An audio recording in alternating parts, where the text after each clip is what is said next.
Are you ready to meet actor, director, award-winning, and amazing creative talent, Sean Astin? Let's bring Sean out and we will start the show.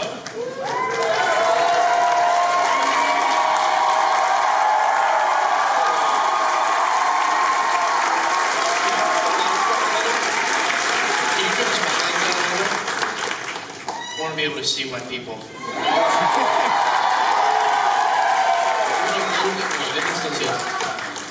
La gente, hola.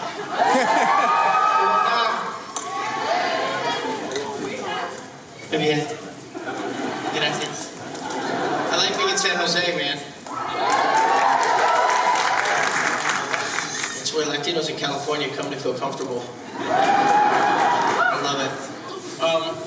Thanks for everybody coming out. I mean, look at this panel. This is like awesome. This is really cool. It's the end of the day, too. I mean, it's Sunday. You got everybody, you have to work tomorrow, right? School tomorrow? Sorry. I know, I'm sorry. I just FaceTime with my wife and kids in the car, and they're all sat around the kitchen table doing homework for tomorrow. So I was like, well, I'll bring everybody down to the con, too, so I'll be equal. It ends up being the Sunday reality moment. But that's okay, we're still having fun today. You know, I came out here a little bit ago and I kicked off the Geek Fashion Show. Were any of you here for the Geek Fashion Show? I saw them all getting dressed backstage. I don't think I'll ever recover from that. And then there was something else. Today is, was it something in the Yu-Gi-Oh world? Somebody came up and they had, you know what I'm talking about? Does this make any sense? No? What? It's Yu-Gi-Oh's birthday. Happy birthday, Yu-Gi-Oh! Thank you, young person, for helping me out. And helping this audience out. They needed to know about Yu-Gi-Oh! We go too much of our life without Yu-Gi-Oh! And I like Totoro too, but it's not his birthday. Anyhow, Totoro was here yesterday floating around. I think there's one downstairs right now. My big disappointment for the con is that I didn't get to meet Waz. Aww. I'm totally bumming everybody out. It's terrible. I'm going to do a little dance in a minute. It's going to be much better. Yeah, but so yesterday, so I flew up on Friday from LA and came to the convention. It was kind of like, I was here right at 5 o'clock Friday when it just opened, so people were starting to come in. And after 2 hours, I had to go back to the airport and fly. Thank you for feeling me right there on that. He goes, oh, I was like, yeah. So I flew to Phoenix, and I got a couple hours sleep in Mesa, Arizona, and I woke up and did my charity 5K, my Run Third 5K. It was an incredible success story. We had 650 people out there. The mayor of Mesa. Mesa is the 31st biggest city in the country. There's like hundreds, how many cities are there in America? Big cities, maybe 500? It's a big city. And they gave me the key. So, San Jose's the 10th biggest? Yeah, but nobody gave me a key to this city of San Jose. I still have to pick locks to get in anywhere in San Jose. But anyhow, so that was amazing, and news came out, and the city council people were there, and the students, I think we had 350 elementary school students running the 5K, and it was great. It was so great. So we finished that, and then at 10 o'clock I went back to the airport yesterday and jumped on a plane and came back to San Jose so I could do conventions. So when the convention was over at like 7:30 last night, I fell asleep. And here we are. We get to enjoy the diehards, the purists. The true fans. These are the true fans. And if we want, I think the mayor of San Jose was lurking around over the course of the weekend. So if we need to find somebody with keys. If you ask for the key to the city, it's kind of cheesy. You want them just to offer it, you know? Like, hi, Mr. Mayor, you got anything in your back pocket you want to give me? That's not okay. But I got to say, this convention has the best advertising of any convention I've ever been at. It is, and I've been doing it for 17 years now. But like going into the airport and on the streets and on the new, like it's just everywhere. This little Comic-Con or whatever you call it, Silicon Valley, SVCC. Yeah, it's what? The shield is everywhere. The Shield, yeah. Cool, so welcome, you're part of, there's yet another gang sign for us to learn. Yeah. So, we, me and my closest 1,000 friends here, I know that there will be a plethora of questions. And we all know that you started off not just as a child actor, but the son of a child actor. So this is in your blood, this is your heritage. Your brother, Mackenzie as well, and when you transitioned, you actually went into formal education. You went and actually learned how to be an actor. How did that start out? So there's nothing, first of all, thank you for bringing up my mom. He's referring to Patty Duke, my late mother. Portrayed Helen Keller in The Miracle Worker, and then she went on to have her the Patty Duke show, or named after her, me Patty, who's been most everywhere, from Zanzibar to Berkeley Square. Patty's on the scene, signs are going to from the lights, but they're crazy fair, but they're cousins, identical cousins. Walk alike, they talk alike, sometimes they even something alike, I don't know the words, but they're cousins. There's one lyric where it's, Kathy adores a ballet russe, a crepe, Suzette, yep. The minuet, something like that, and a hot dog makes, and for Patty, a hot dog makes her lose control. Yep. Is the lyric, that's the actual lyric. A hot dog makes her lose control. I don't know how that one got by there. Somewhere my wife is surreptitiously singing that song in her head, and she doesn't know why right now. I have it on, I used to have it on my phone, I would just sing it out playing for people. And then my dad, John Astin, who adopted me when I was a little baby, I was full of applause for adoption and for John Astin, so he was Gomez in the original Addams Family. He was one of the Riddlers. Yep. In the TV show, and he was in Night Court. Night Court, yeah, and he was Briscoe County Jr. Like everybody, you always hear about Firefly being canceled and the injustice to the fans. Yeah. I think Briscoe County Jr. should be like that. So yeah, so those shows, and a bunch of other things, but the Addams Family. Da-da-da-da, da-da-da-da, da-da-da-da, da-da-da-da. They're creepy and they're kooky, mysterious and kooky. They're all together spooky. The Addams Family. Da-da-da-da.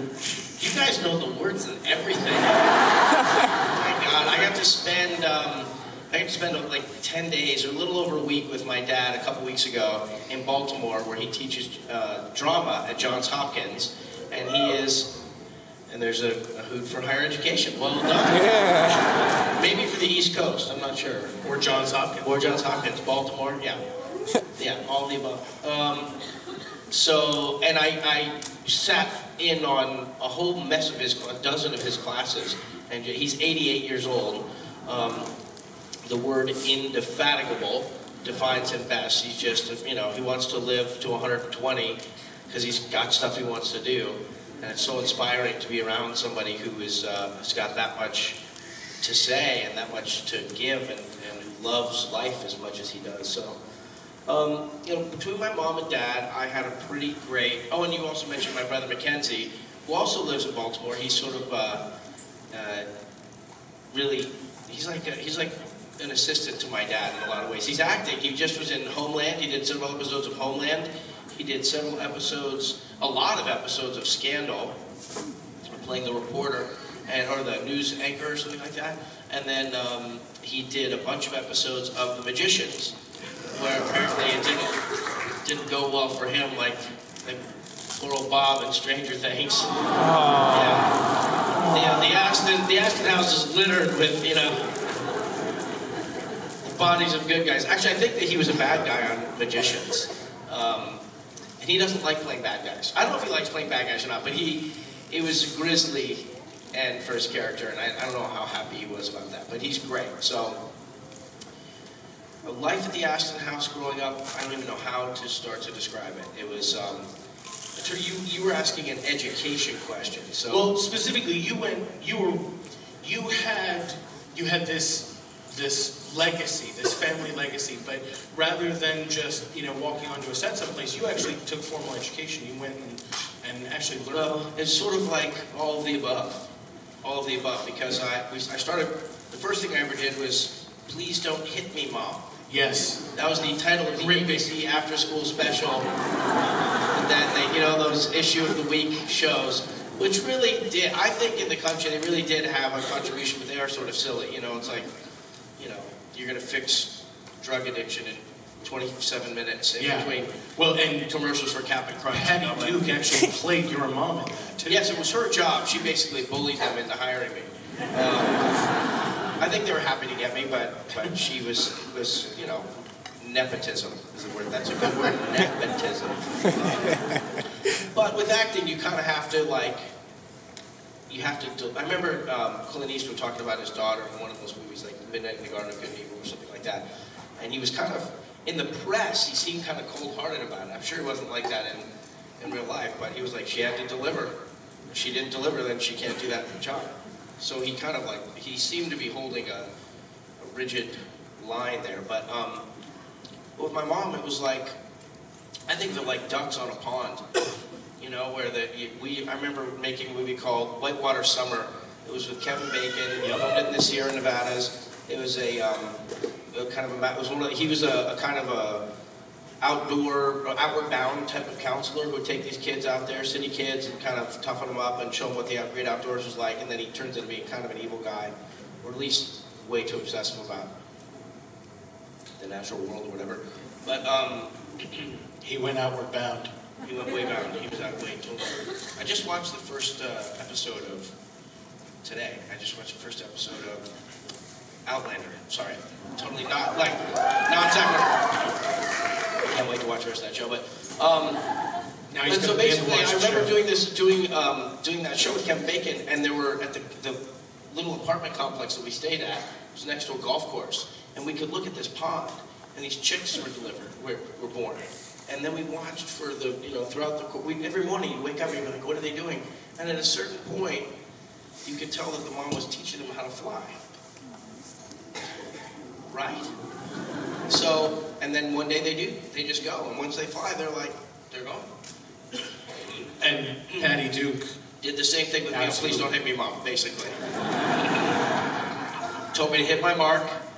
You see your mark on the ground, you have to stand there, you have to make sure you're in your light, you have to know your lines, and you have to be respectful of the other actors. So if the camera is on them, you have to be just as good delivering your lines and being in the scene with them off camera as you are on camera.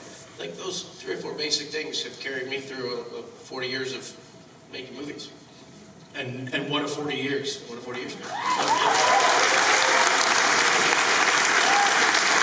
was such an easy applause, you guys. I apologize on our side. That was an easy grab. But no, but then, I did when I was 18 and I got back from shooting Memphis Belle. Memphis Belle was, thank you very much, yeah. So, World War II movie, B-17 bombers, high altitude daylight bombing range that basically turned the tide for the Allies in the Western Front. So when I got back, I sort of got a sense that just being comfortable in front of the camera wasn't going to be enough, that I actually had to get a little bit of formal education. So I was blessed to have worked for a producer that was very, very central to Stella Adler's move west. I don't know if you know your American drama, late 20th century American drama history, but Stella Adler was part of the group theater, and so she had broken out on her with Harold Clurman. And if you study drama, you learn all these things about theater in the 50s and 60s, and like taking from Russian theater and all this kind of stuff. But anyhow, Stella Adler, the legendary Stella Adler, was giving a master class. She was in her late 80s. And so I got to take that and take some classes there and really learn some important things. So there was that. And then, but even after that, when my wife and I got together, Christine and I have been married. Here comes another applause line. Ready? Ready? We've been married 27 years. I feel so much better about asking for that applause on her behalf. You know what I mean? Like the amount of patience she's had to have with being married to me for so long is at least worth 1,000 people in San Jose giving her a couple of seconds. And right now I can hear her saying, thanks you guys. Thanks so much. So we went to community college. We went for 2 years to LA Valley College and got our AAs, yeah. There's been a lot of people in line over the last day and a half who are getting their AA degrees around here. So it's a great thing. It's a great, you know, I won't get too political, but maybe I shouldn't even say this, but. Say it. Go ahead. Say it. Well, just President Trump said something the other day where he was talking about how there should be vocational schools, and he doesn't understand. He said, I don't really know what community colleges are, and we should just get rid of those and just have vocational schools. Fucking idiot. Boo. You know, and the news media just lets him get away with it. Like there's nobody holds his feet to the, you know, millions and millions and millions of Americans go to community college and use it to get their you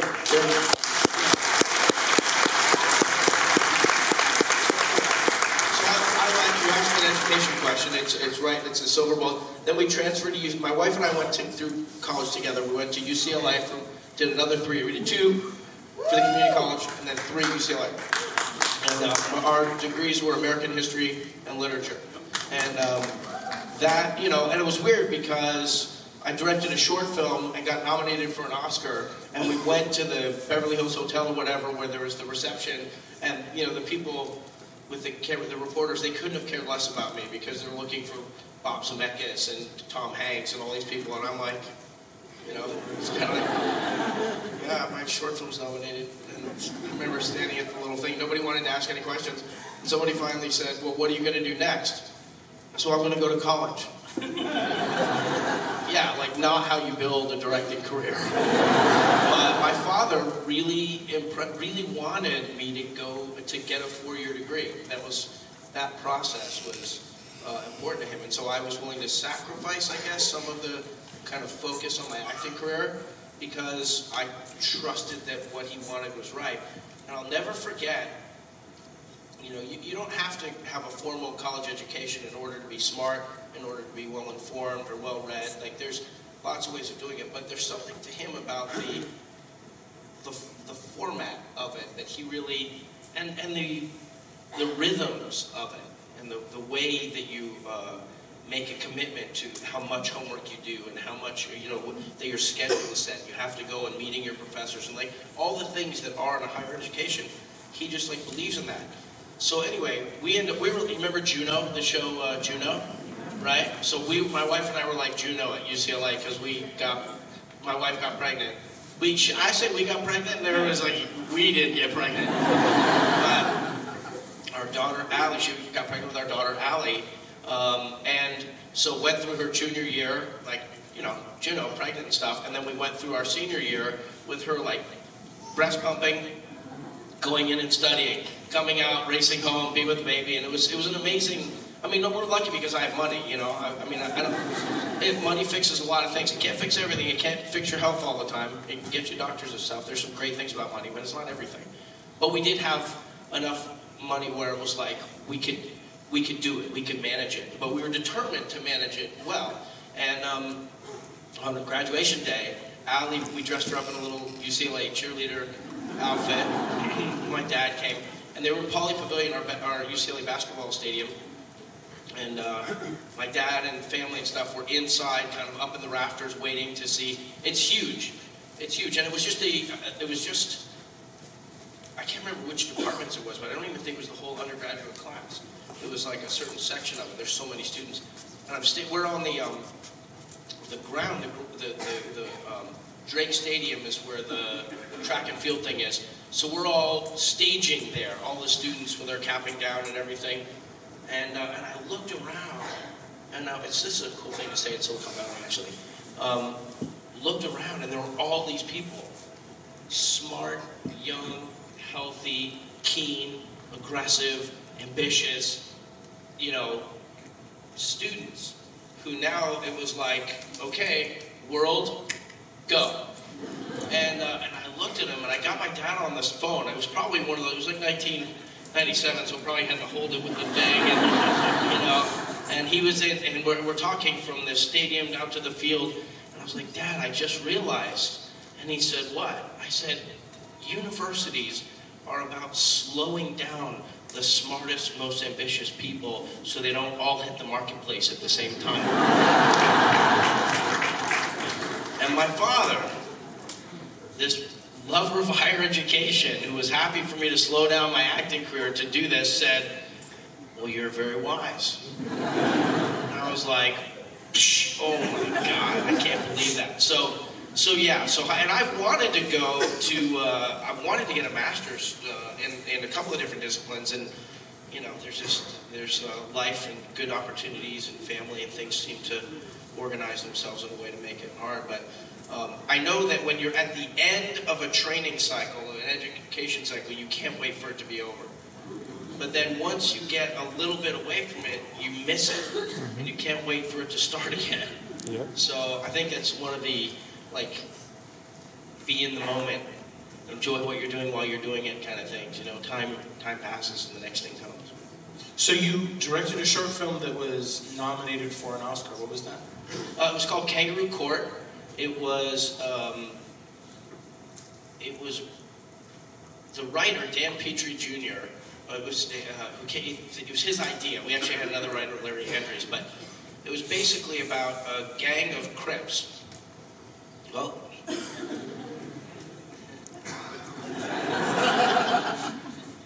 I know what goes on in the valley. But it was a gang of Crips who kidnapped this cop, this white cop, because they think he's guilty of murder, and the system, and he's like gotten away with it. And they think the only way they're going to get justice is if they put him on trial themselves in their basement. So they go out and they confront Gregory Hines. You guys remember Gregory Hines? Yeah. I can't believe he's gone. He was a public defender who had represented some of these kids, and they're like, hey, and they show him the badge, like, we've got that cop everyone's looking for, and we're going to put him on trial, and we're going to kill him unless you come and defend him, because none of the kids want to defend him. So he's like, he agrees to be blindfolded and go into wherever they are. And the youngest kid, Pee-wee, who's the one who wanted to kill him, they make him be the prosecutor. And so we just have this little play, basically, of this gang trying to figure out, you know, the head of the gang is the judge and jury, and they have two witnesses, they bring in a witness, and the cop testifies for himself. And, you know, I don't know, it doesn't really hold up anymore. I looked at it not too long ago, and I'm like, oh my God, it's so racist. It's so racist, like, in the wrong way, but it was trying really, it's not just, it's not racist, it's stereotyping. You know, it's stereotyping in a way that isn't really great to look at now. But we were trying to do something. We were trying, and I think the reason we got nominated is this was right after the Rodney King thing, and you know, everybody. And I remember Andrew James almost going out and sweeping up glass and kind of like setting a tone of citizenship. And so when I met him, I talked about that. But like, aside from news cycles, which, you know, now it's coming so fast and so furious that you can't even remember the things that last week seemed like they were going to be the end of the world. And every week it just goes. So, like, where are the places that you can take an issue like that and pull at it? My dad said something in one of his drama classes the other day. He goes, in some cultures throughout history, you go to see plays, and that's where you get your education. That's where you learn. And I think in a lot of ways, a lot of the movies and TV series that we like, they take us into different worlds, different times. The issues, the justice issues that kind of get taken in. You know, there's drama can do something really powerful and special like that. So I was on to something back then. You know.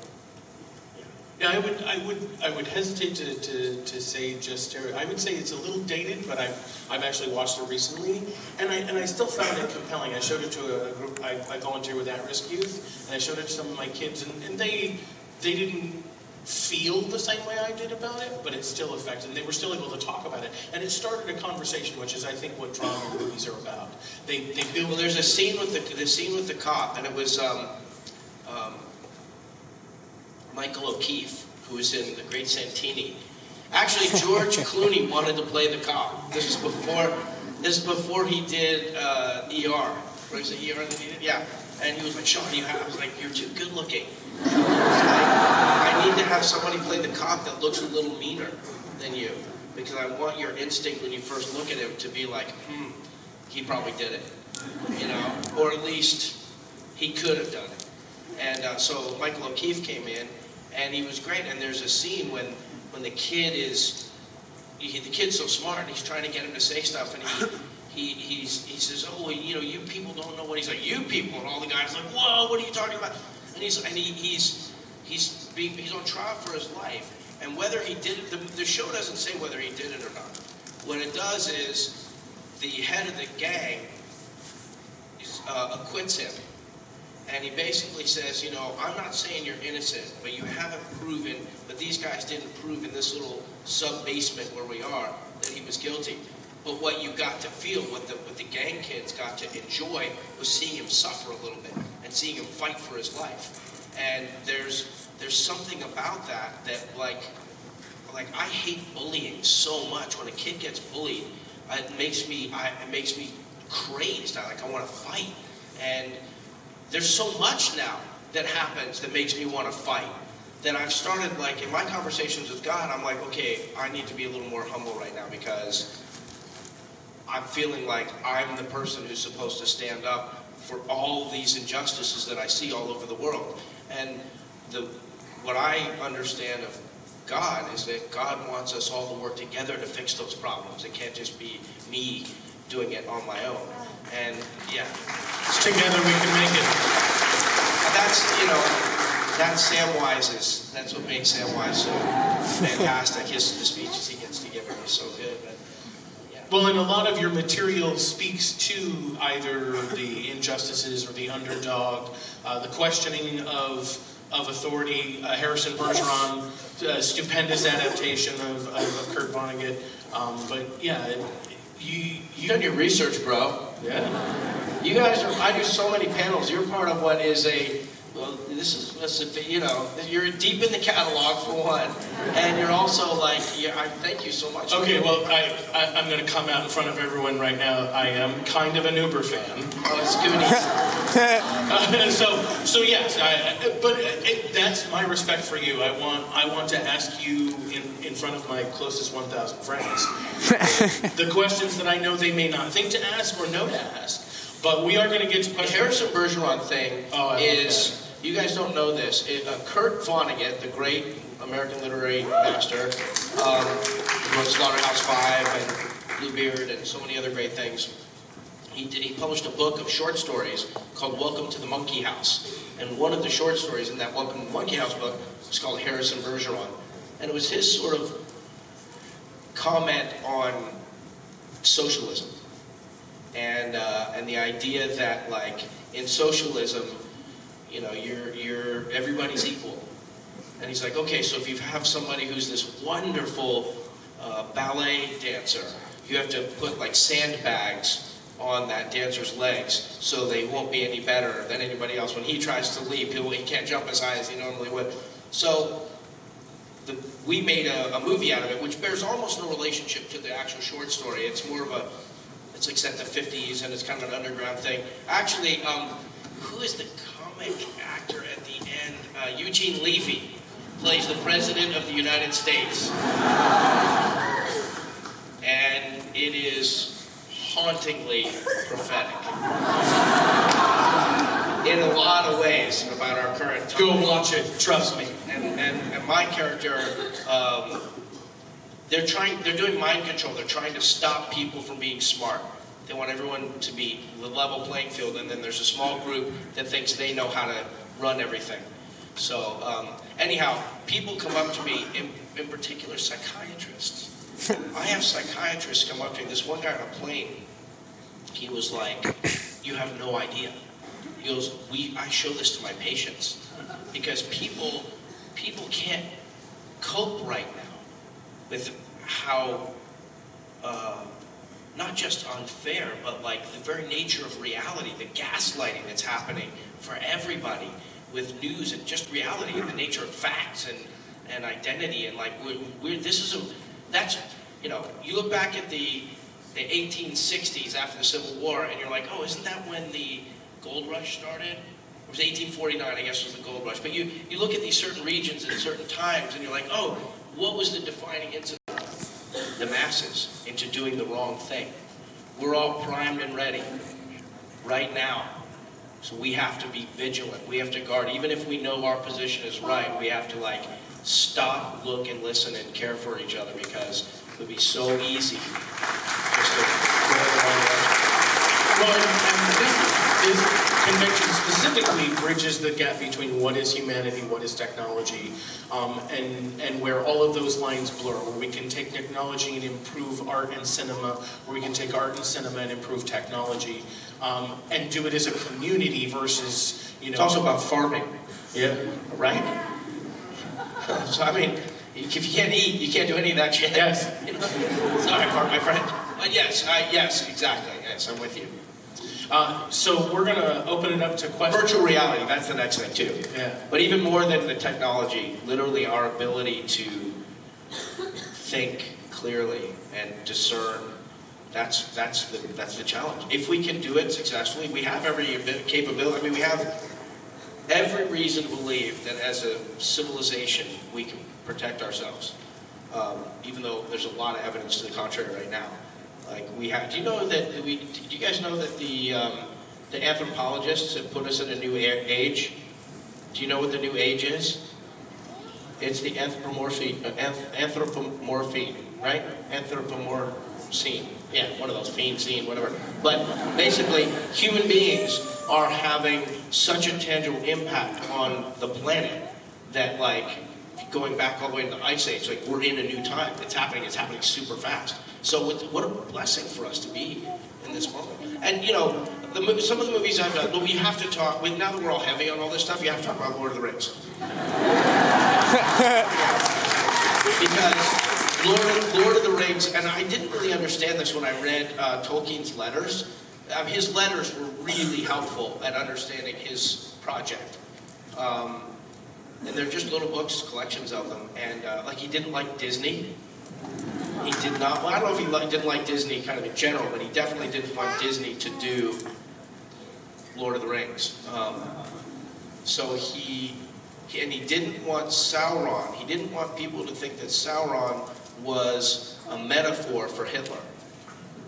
And you're like, of course it's a metaphor for Hitler. Like, you know, it's the Industrial Revolution, it's the warring civilizations he was writing when his son was in the Second World War in France. You know, you're like, of course.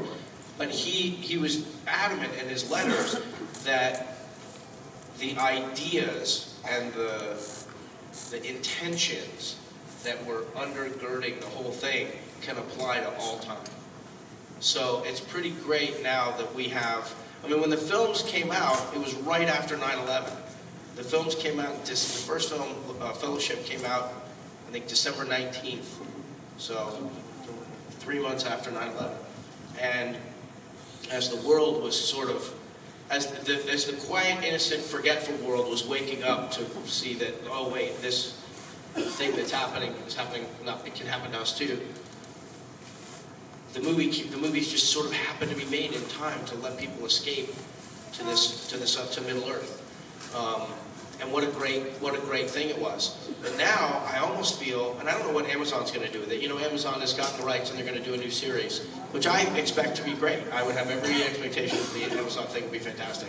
I root for them. I don't know exactly whether it'll be the same exact characters, if someone else will play Samwise, I don't, you know. But whatever it is, I hope that it's great. And how could it not be? You know, because the last 20 years worth of people have been embedded in living it and understanding the technology behind it. And I bet Andy Serkis will be in it. That just occurred to me. I bet Andy Serkis. I hope so. Yeah, but anyhow, but now as we look at what's going on, like I just sent my dad a pop figure of Treebeard because my dad is an ent. No way that he is. He actually auditioned for Gandalf because he worked for Peter Jackson on Frighteners, playing the judge on Frighteners, and he was so good. And he came back and told us all about what it was like to be in New Zealand with Peter Jackson and Weta, the whole their special effects thing and everything. But anyhow, the quote that I found online to send to him was, what is it? It's that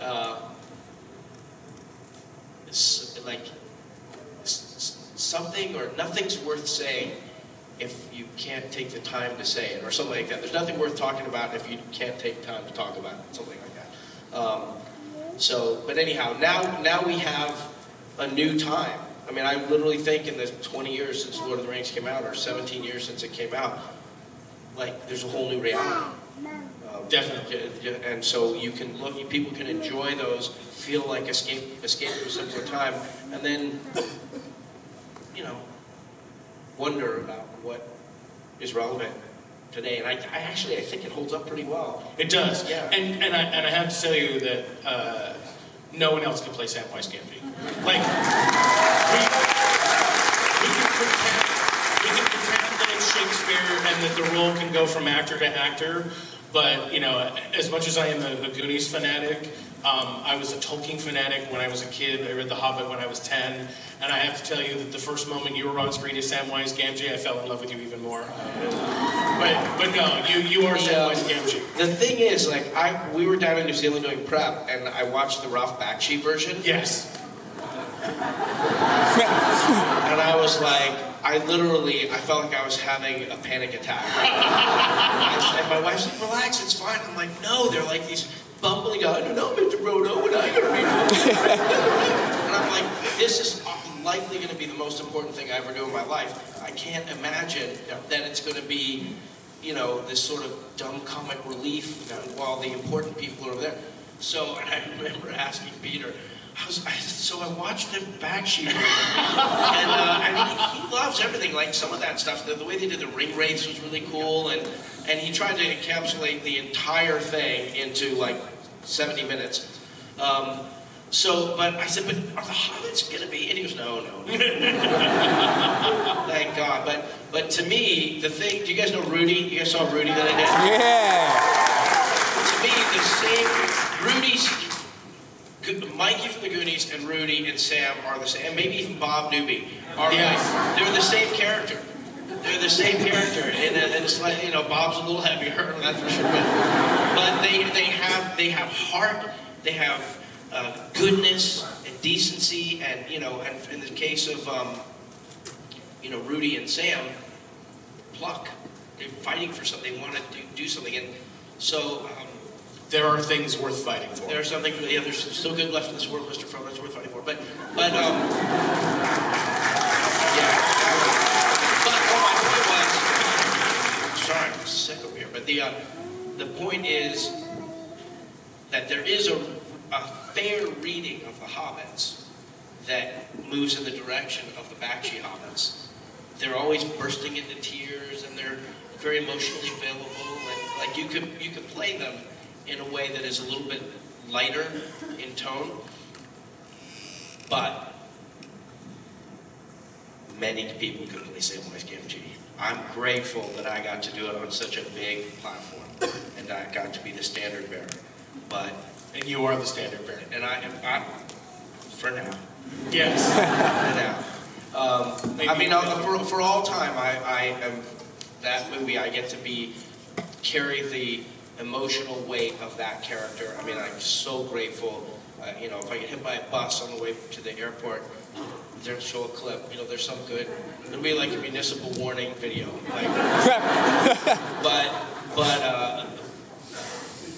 But he's an archetype. He's an ideal character. So lots and lots and lots of people could take that and interpret it. And I think it's important for someone like me to say that out loud. Yes. It's lovely for you to give me such a compliment. I accept the compliment, but at the same time, there's a lot of kids out here who want to act. And if you're auditioning for anybody who would audition to play Samwise Gamgee for the Amazon show, I have all faith in you, and I know you can do it, and I know you'll do it fantastically well.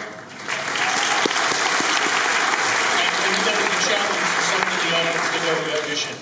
Yeah. Or if it's in 20 years from now and it's the next iteration, the Silmarillion slog, or whatever they call that.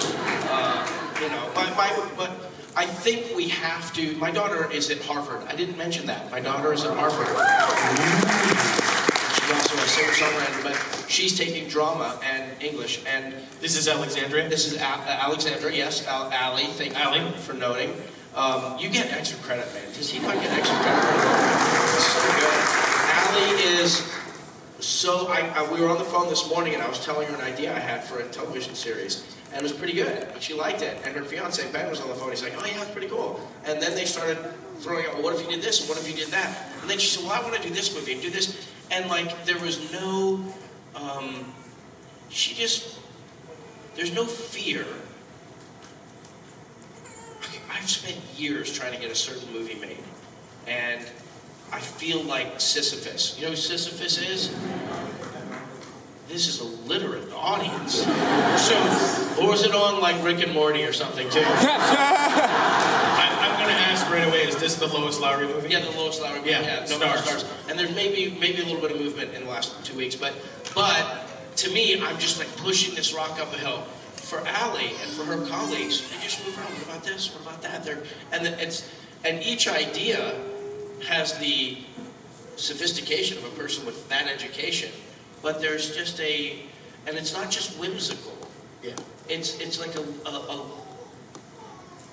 like finding out what you want to do. One of my lessons my dad taught me was, he's like, after Lord of the Rings, I didn't know what I wanted to do. And he said, well, just do what you really love, do what you want. I was like, what if I don't know what I want? He said, you got to figure it out. Yeah. And it's like, some of us work because we just have to work. You have to feed yourself and your family, and you have to work. And the really blessed people, the really lucky ones, are the ones who do the work in their mind or find some way to, get lucky enough to do what they love. But I didn't know, I'll go to these meetings and they'll say, okay, at Netflix or Amazon, and they'll be like, well, what do you want to do? What kind of show do you want to work on? And I'm like, I don't know. I'm like, what do you got? I'm a professional actor. I'm ready to go. It's time to pretend. Am I a bum? Am I a billionaire? I'm like, whatever. It's all good. Is it an action movie? Is it a comedy? I can do a romantic comedy. Ooh, is it sort of a horror film? That's one of the cool things about being an actor. But as a journeyman, I feel like I'm sitting on the bench waiting for somebody to call my number and bring pathos, bring sadness, bring happiness. Adam Sandler calls me. I've done 3 for him. Where I'm playing Doug in 50 First Dates. Yeah. Like the same guy who did that other. You know what I mean? You just kind of go where you want. But what was I was talking about? Why did I bring up Your daughter? My daughter, yeah. So, all of us. Well, no, it's all the same point. The point is that you do. You do. The advice I give to people who want to be an actor is work really hard at it. Like, don't stop. Yeah. Don't stop. Stay up a little bit later and watch that great Marlon Brando movie, or read that one other book, or when just don't sit back, don't relax. If you fight through doing stuff, and I think that's where ultimately you. Eric Stoltz said, you guys know Eric Stoltz? We did Memphis Belle together. We were sitting at a lunch together, and I said, how do you do it? How do you do all these amazing things? Like, how do you have such great taste in material and things? And he said, I just look at what's in front of me, I pick. I just decide what I want to do more than the other things. I'm like, wow. We've got some questions here. Yeah. Hello. I met you the first time, one of your first conventions in Denver. I remember it well. Not me, though. Well, I'm totally blinded up here, but I'm sure from your voice I can tell I know you for sure. Well, I am from Idaho. Okay. My mom was from Idaho, or lived in Idaho for 30 years. My question is, being a literary audience that we are there any books that you've read that you'd really like to be involved with as either a director or producer? Ooh, that's a good question. Good question. For Christmas, my wife gave me this collection of important American writings, like documents like the Constitution and the Federalist Papers, and there's this big leather-bound, gold-leafed collection of, and it's got Benjamin Franklin's essays in there. It's 800 pages, and then I've been kind of enjoying going through. The other day, I had MSNBC on the TV, I had a computer open playing West Wing. Thank God for West Wing. And I wasn't really, I've seen that every episode of West Wing 1,000 times. So it's just like listening to a song. I don't have to follow the story. I can instantly, I know exactly what's going on. It's just comforting. But I was reading, the primary activity was reading the book. And I started thinking about moments in American civic life. Classic moments in American civic life. And I don't know if there's really been a kind of definitive work that you could, the Constitution or any of those times. And there was that one, was the series Turn? Turn? That was kind of cool, right? That kind of put you back in that time period. It was about spies and stuff like that during the colonial war or whatever. So that's where my mind is at the moment. I don't know. Going through UCLA and getting my, the literature part of my degree, actually the history part too, it was really a burden because everything I read, I could see the movie. Everything. Every time period, Indians, what do we study? The women, the history of women in the subcontinent. It was all about India and women's rights, such as they are developing in India. And incredible stuff that you can make in a movie. I don't want to go to India and make a movie like that. So, but any time, any story, I don't know. I remember asking Warren Beatty. Warren, I did a movie for Warren. I didn't end up really in the movie at all. It was Bulworth. And it was really kind of I think the message of the movie is better than the movie. And if you look at it now again, it's very relevant. He talks at some point, I'm not even saying because there's kids here, but racism is just horrifyingly alive now. And it's like when you shake a hornet's nest and they kind of go crazy. Right now, I think hiring Barack Obama did something in particularly the American South that is everybody needs to. It wasn't over. Hiring the first black president wasn't enough. Now you got to figure out how you live in a post-first black president society where people can still love each other. But there, those, what Warren Beatty said to me was, because I just got nominated for an Oscar as a director, and I was reading all these books. I have the Norton Anthology of English Literature, and we were reading. It's like 2,500 pages or 3,000 pages. The pages are wafer thin, and there's probably 5,000 words on each little page, in Coleridge and Milton and all these kind of, we had the American and the English anthology, and literally every writer's life is a movie, and then all of the stories that they write is a movie. So I remember saying it was too much, and I remember saying to Warren, what if you don't know what you want to say? And his very supportive answer was, well, then you're not a filmmaker. Wow. Yeah, it's brutal, man. I'm mad at it. But it really did plague me. It's plaguing me at this moment. But so my point is I don't know. I don't know where you get inspiration. I don't know how you set your intention. You can make movies with a GoPro and a drone right now, and they can be compelling, interesting movies. The business has changed. I don't even understand how it works now. I know when I went into Netflix the other day to pitch my friend and I do these documentaries on video games.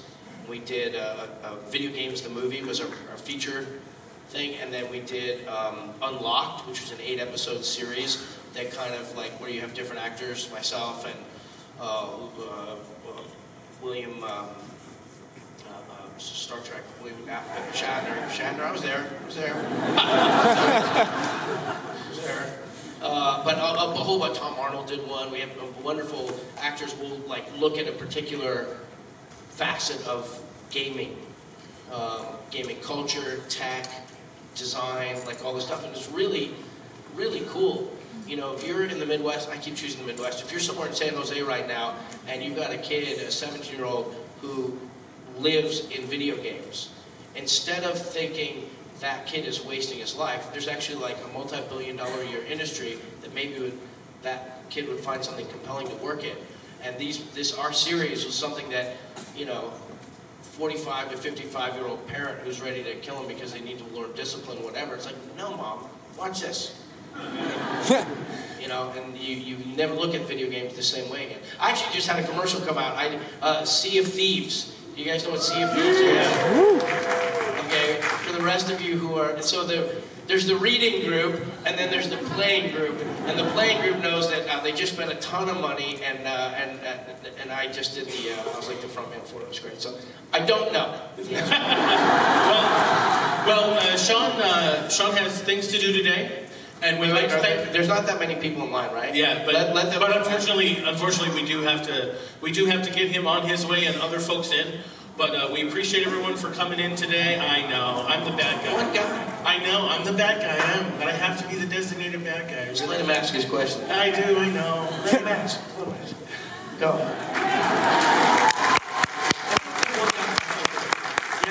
What were your memories of working, filming in Encino Man and working with Brendan Fraser? Brendan Fraser and I played video games the whole time. During the last question. And Polly's hilarious. So I'm ready to do the sequel to that movie whenever he's ready to do it. So I'd like to thank Sean for coming out today.